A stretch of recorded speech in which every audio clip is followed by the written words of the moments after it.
বন্ধুরা আজকে থেকে আমি পড়ালেখা ছেড়ে দিয়েছি। আরে এ নিয়ে আরেকবার ভেবে নেই। আরে ভাই পড়ালেখা দিয়ে কিছু হয় না, আমি ব্যবসা করব।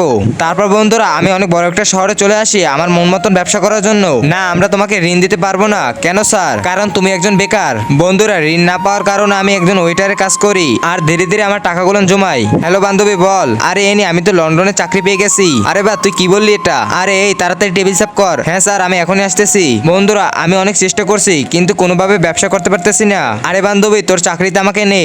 এখানে ডিগ্রি ছাড়া লোককে চাকরি দেওয়া হয় না। তারপর বন্ধুরা একজন ছেলের সাথে আমার দেখা হয়ে যায়। তারপর আমরা দুজনে বিয়ে করে ফেলি। কিন্তু ওর মা অনেক খারাপ ছিল, আমাকে ঘর থেকে বের করে দিয়েছে।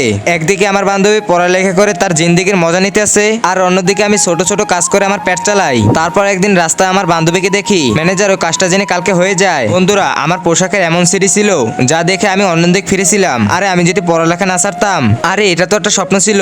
বন্ধুরা তোমরা কি কি পড়ালেখা করো তা ভিডিওতে লাইক দিয়ে কমেন্টে বলে যাও।